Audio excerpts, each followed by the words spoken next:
More fun with concavity. Oh boy, huh? Let's get it, huh? But now we're going to be talking about points of inflection. We've already kind of hinted around, but have not used the terminology yet. So let's jump right into it and see what have we covered. Hey, remember increasing and decreasing, right? When the first derivative is greater than zero, we're increasing. When the first derivative is less than zero, we're decreasing. We can test by setting it equal to zero and doing some interval testing. We messed around with concavity, talking about if it holds water, we say it's concave up. If it doesn't, it's concave down. This way, saying that the first derivative is increasing, it's concave up, and the first derivative is decreasing, it's concave down. That's some ways I can really mess with you all. Get that concept down right in here. Huh? Starting to think about it as I'm going through. I'm like, ooh, I know a good test problem I can ask you. Let's make sure you understand those concepts, right?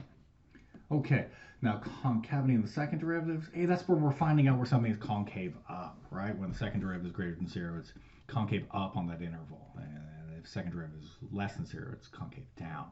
And now let's talk about the idea of a point of inflection. Here it is, points of inflections. And there's a lot of words in here, but basically we're just saying it's where the concavity changes. Where it goes either from concave up to concave down, or concave down to concave up.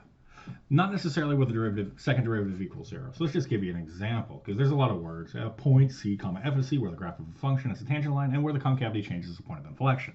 Lots of freaking words. It's where the second derivative changes from positive to negative. Let me give you an example of one.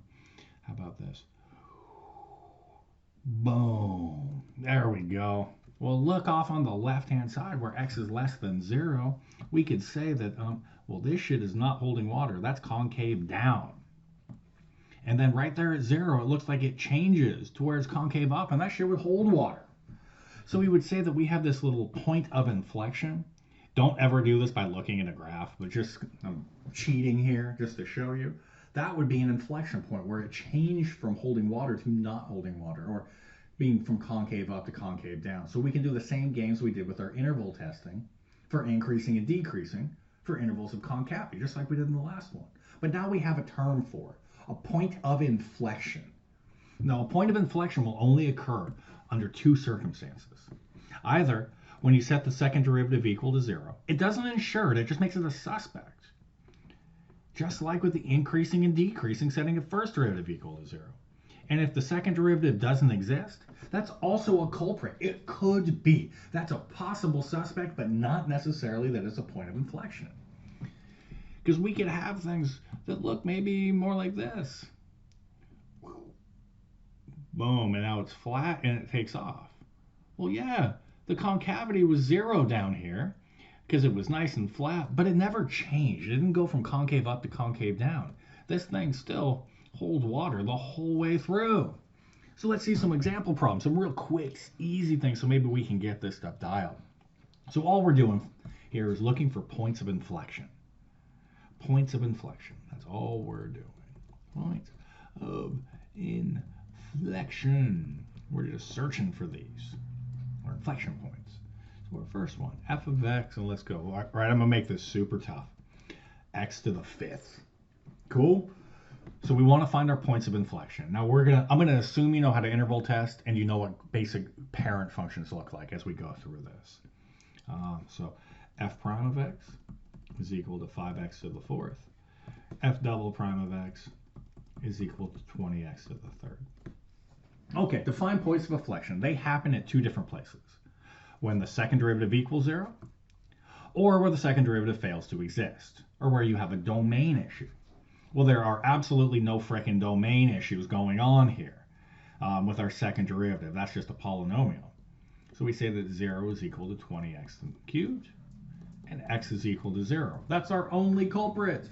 That's our only culprit. So we could now do the interval testing, you know what I mean? Do this, push it into your second derivative, and then look. I don't want to do that because I'm just going to assume you can graph basic ass parent functions. That is just an odd power, which means that this thing looks like this. Basic shape, right? That's what I'm graphing right there. I'm not graphing 20x cubed. I'm graphing the actual damn function. So we look at this and we can see that it is concave down from zero, from negative infinity to zero, right? It wouldn't hold water.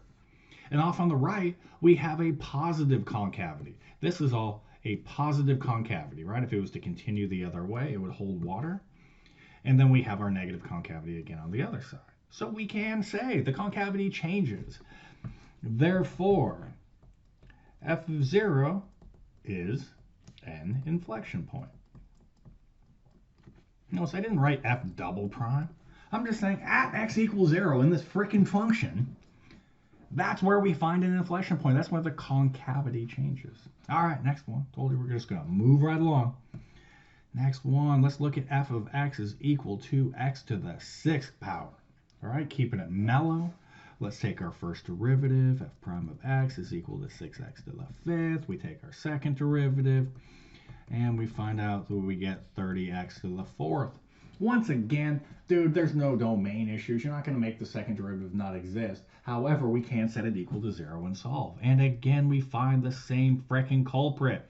X is equal to 0. Oops, let me write the whole thing out so you can see that we're just setting this thing equal to 0 and solving. Oh, there it is, x equals 0. Now we need to check, is f of 0 an inflection point? Is this one an inflection? So now I want to go through and graph x to the 6th. Now x to the 6th is just a basic-ass parent function, right? We already learned that. You've had to have learned this in at least 2 classes, huh? And x to the 6th looks like x squared, except it's just a little steeper. Well, it does not change concavity. That shit holds water the whole way through. It just happened to have that at one point, that shit was like flat. It had no concavity. A flat line has no concavity. It's 0 the whole way through. It has no inflection points, though. Inflection points where it changes. Therefore, there is no inflection point. It's like even powers or something. Like even powers are suspects for that. But whatever. Let's keep going. And then just a couple of weirdos. Let's do some weirdos here. Let me call it something different. Let's say g of x. And now let's call this one, call this x to the 7/5. We'll take a look at this. And clearly you know how to graph this one, right? All right, so let's deal through. So g prime of x is equal to, so what do we get? 7/5, x to the 2/5. And now we take a second derivative on this bad boy, and we're like, what's that? 14/25, x to the, what's that, -3/5.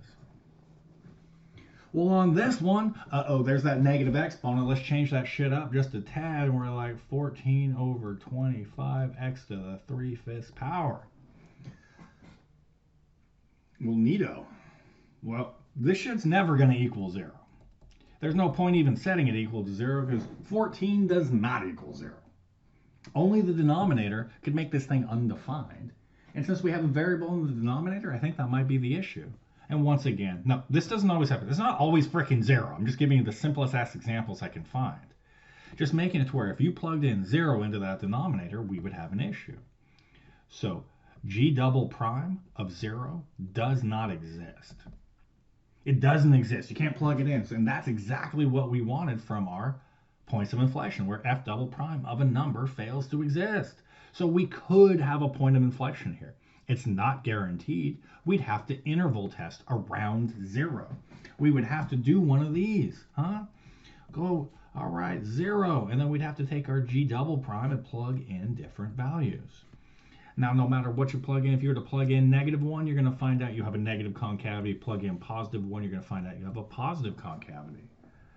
Therefore, since the concavity changes from negative concave down to concave up, that means that we must have some sort of point of inflection at g prime, or at g of 0 is a point of inflection. So this one works. This one's works. So at 0 it does. Just to give you a quick graph, kind of what it looks like, just a basic game. This thing's going to come up and do a little something like this. And it flattens out and takes off like this. So one more time. They're not always at 0. I'm just giving you simple examples. So don't just write down 0 each time. All right. Lastly, but not leastly, let's get this one. And let's say that we have some h of x is equal to x to the 1/3 power. Well, x to the 1/3 power, let's run through it. We take a first derivative, and we're going to get what 1/3 x to the -2/3. We're going to take we're going to take ourselves a second derivative, and we're going to get what h double prime of x is equal to what? Negative 2/9 x to the negative 5/3. So again, there it is. We have that same sort of issue where we're never going to get that thing equal to 0, but we could solve. So we're going to look at this and go h double prime of 0 is a suspect. And I'll let you look at that thing and figure out how to interval test for it. Is it a point of inflection? Is it not a point of inflection? You go through and you take a look at it. So we'll be back with our next one. We're just going to do something called our, where is it? Let's see if my computer won't work. Our second derivative test. We'll be back for that one next, where we're going to find another way of finding local mins and local maxes. So we'll be back for that one next. One more left, and then maybe I might do a little graphing thing with you. And then we'll be off and running into L'Hôpital's. That's for you, Rafa.